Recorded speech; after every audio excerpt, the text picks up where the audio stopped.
its silver light so calm and still.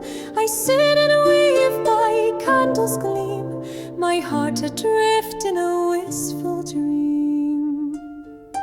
The air is thick with whispers near, yet none are thine, my love so dear. Bienvenue dans le deuxième jour du calendrier de l'Avent où nous allons effectivement travailler sur l'astrologie vue d'un point de vue spirituel, c'est-à-dire du point de vue de l'âme. Bien, alors on va tout de suite commencer. Là on est en train de faire un petit tour des signes du zodiaque au cas où vous ne seriez pas été là hier. Et on les prend dans le désordre pour que vous soyez en fait très motivés à les regarder tous, puisqu'en fait l'idée c'est de savoir en fait tout ce dont parle notre thème d'un point de vue spirituel. En fait, on ne va pas juste regarder le soleil ou l'ascendant, c'est vraiment tous les signes du zodiaque qui nous parlent de nous, même quand on n'a pas de planète dans une maison, puisqu'on va prendre le signe majoritaire, ce que j'expliquais hier, c'est-à-dire le signe qui, en termes de degrés, est le plus présent dans une maison. Donc on va s'occuper du signe du lion.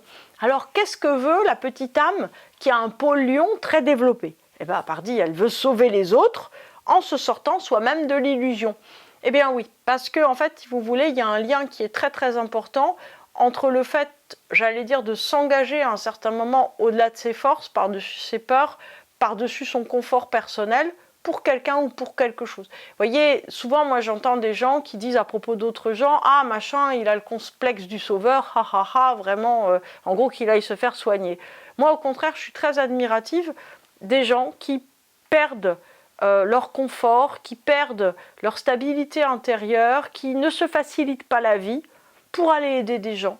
D'autres gens, ça peut être des amis, ça peut être des gens de leur famille, ça peut être des gens qui ne connaissent pas plus que ça, et faire la différence pour ces gens, parce qu'ils ont le complexe du sauveur. En fait, ils pensent qu'à un certain moment, ils sont là, ils sont peut-être pas forcément les meilleurs, ils sont peut-être pas forcément les plus diplômés, les plus riches, les machins, mais ils sont là. Donc en fait, ils se disent, moi je peux faire ça. Donc en fait, ils décident de le faire. Et c'est de ça que parle le signe du lion dans le thème spirituel. C'est vouloir sauver d'autres, je vous le répète, en se sortant soi-même de l'illusion. Alors, sortir soi-même de l'illusion, pourquoi?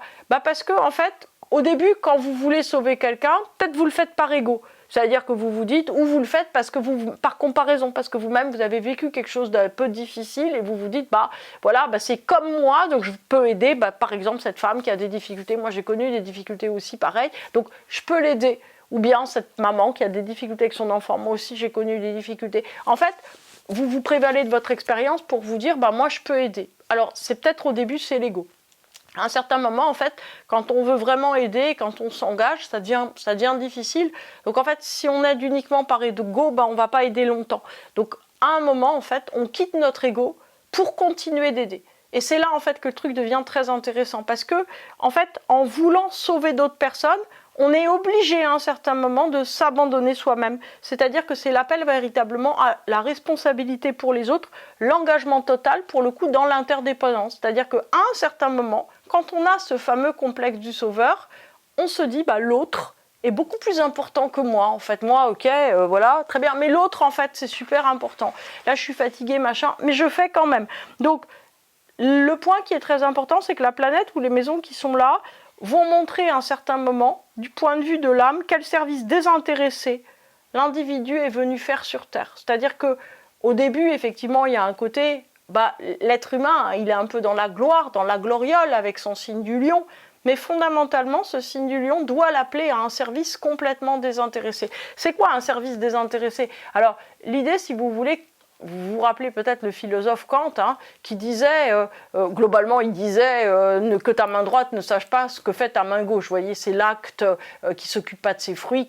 Merci, Krishna disait la même chose dans la Bhagavad Gita. Mais en fait, après, c'était très bien de la part de Kant de l'avoir retrouvé. Bravo, bravo à lui, bravo à son âme. Voilà, c'est pas le sujet.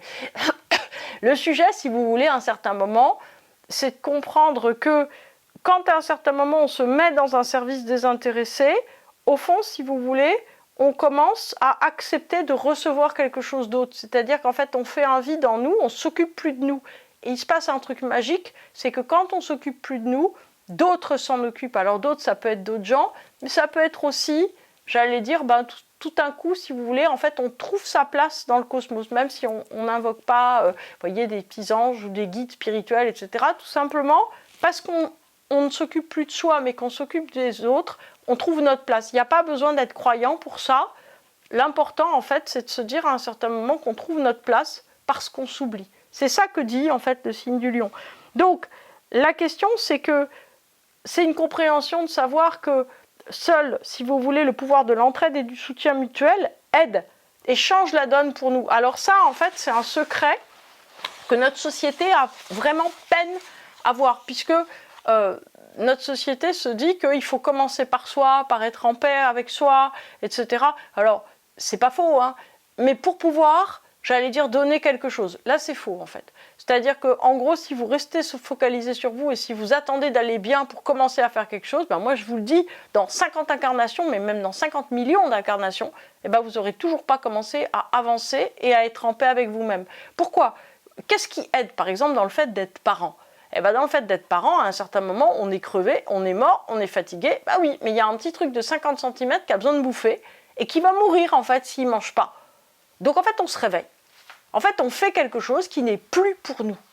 Et ce pouvoir-là, si vous voulez, en fait, donne une grandeur, donne une maturité à l'âme qui la fait changer.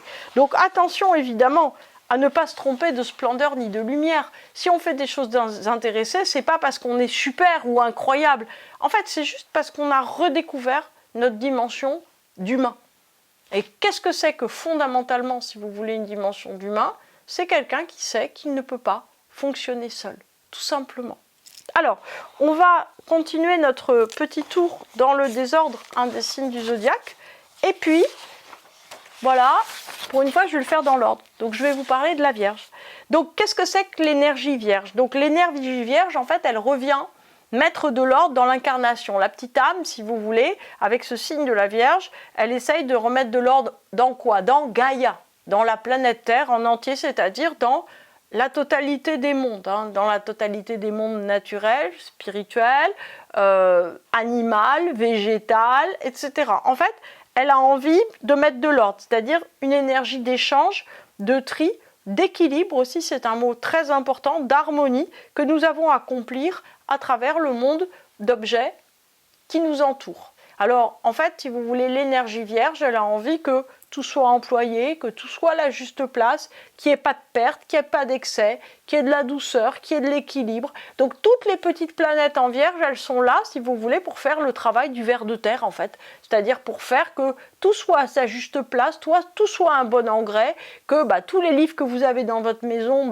ce soient des livres qui vous aient apporté des choses, que vous ayez envie de les donner à d'autres, que toutes les recettes que vous faites, elles sont faites avec amour pour faire plaisir à d'autres personnes, que à chaque fois que vous faites quelque chose, vous essayez de le faire le mieux possible parce que c'est très important, même si personne vous regarde, même si c'est construire un pont pour les hérissons, ça peut être très important et faire la différence pour des colonies de hérissons, même un hérisson ça suffit.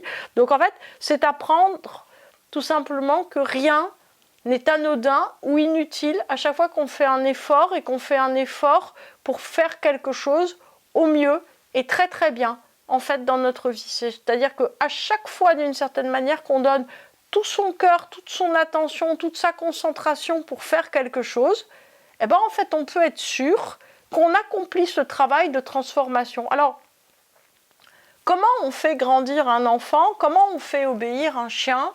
Comment on fait pour nouer des liens ? En fait, c'est tout simple, c'est toujours la même chose. C'est cette faculté de concentration.